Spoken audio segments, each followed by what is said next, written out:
Alright, so we're going to look at solving equations with grouping symbols, and this is chapter 7.2. Now I want you to take a minute and copy this down and replay me when you're finished.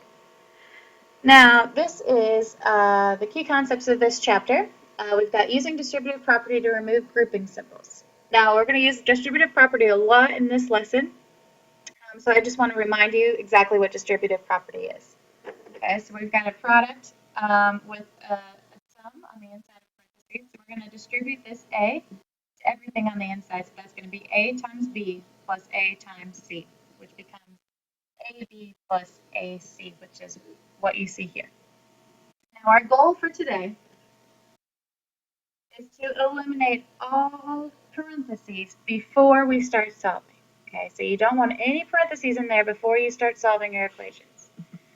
All right, for this first example, I want you to look at this, and right away you should notice that we have two parentheses right here.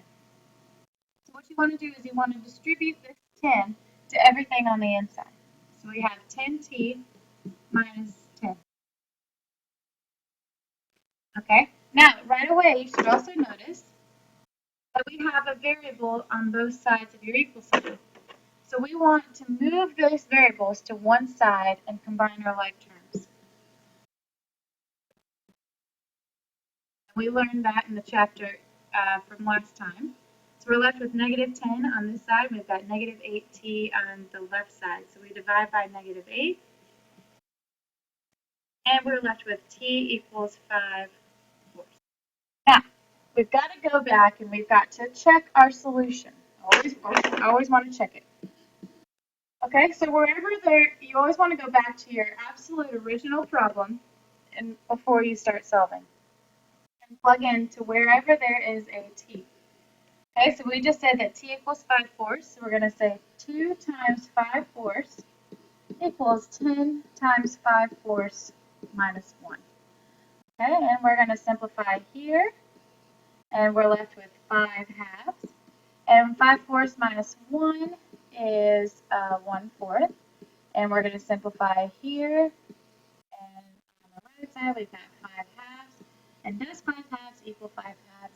Yes, you are right.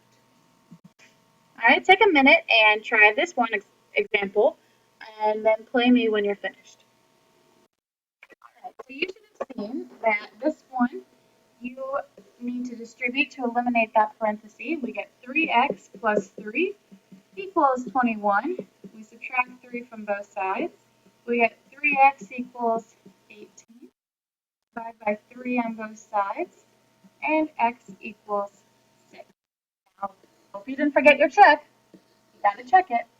So when we check, we plug it back into the very original problem, and we say 3 times 6 plus 1 equals 21, and we get 3 times 7 equals 21, and 21 equals 21.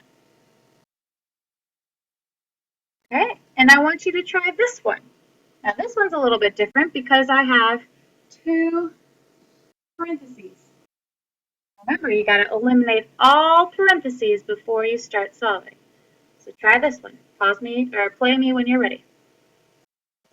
Okay, so first of all, you should have distributed this 4, and we get 4x minus 8 equals 3 times 1.5, which is 4.5 plus 3x. All right, and you should also notice that you have an x on both sides, and we need to make those on one side of the equal sign. So we're going to simplify that, and we get x minus 8 equals 4.5. We're going to add 8 to both sides, and x equals 12.5. I hope you remember your check. We're going to check it. Now, you've got to go back to your very original problem up here, and we've got to plug in wherever there's an x. You want to replace it with what you got your x to be, 12.5. So we have 4 times 12.5 minus 2 equals 3 times 1.5 plus 12.5. All right. So here we've got 12.5 minus 2 is 10.5 times 4 equals 3 times 1.5 plus 12.5, which is 14.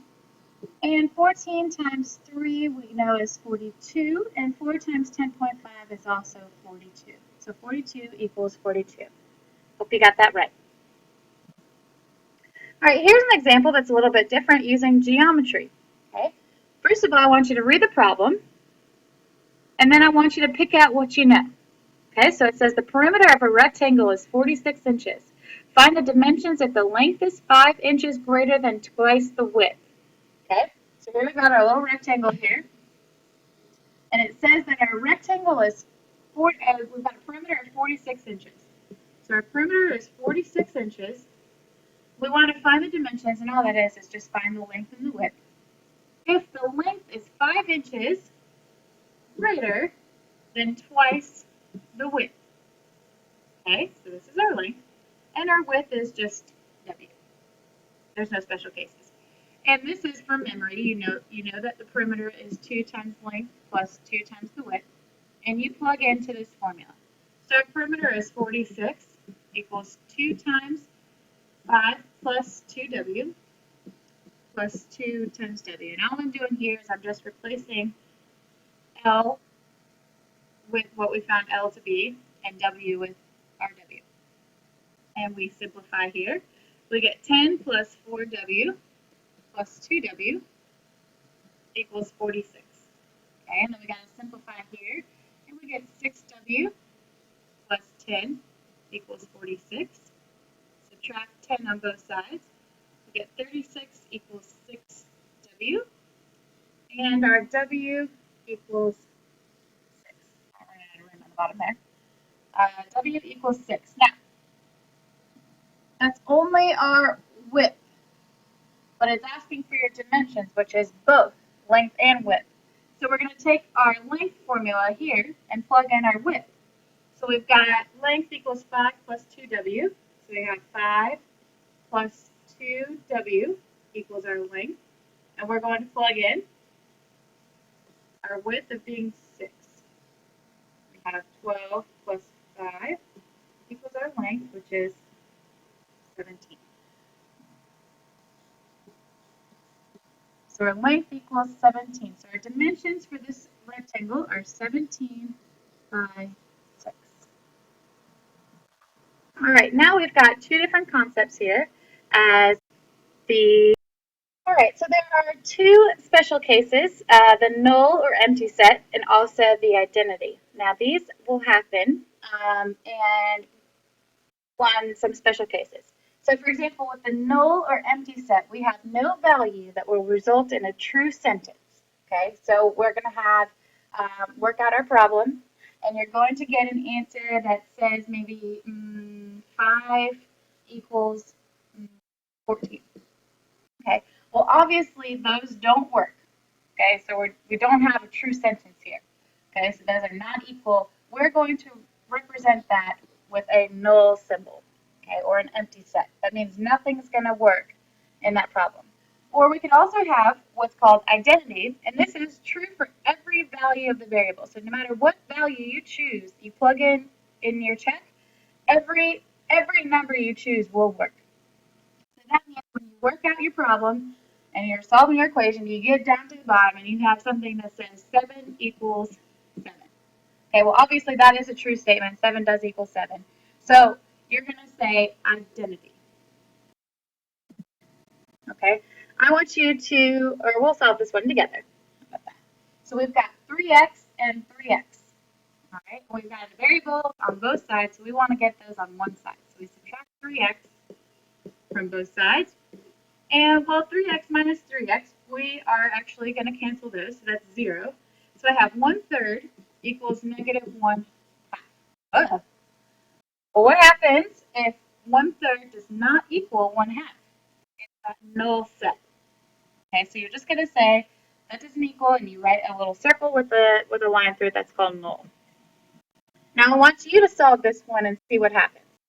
Pause me or replay me, I guess, when you are finished with this example.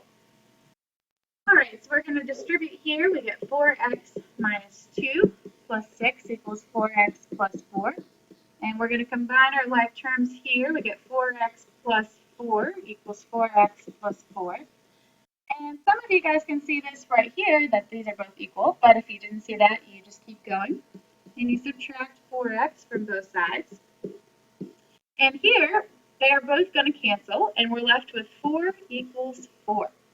Well, because that is a true statement, and my variable is gone, and I'm left with a true statement, it's actually identity.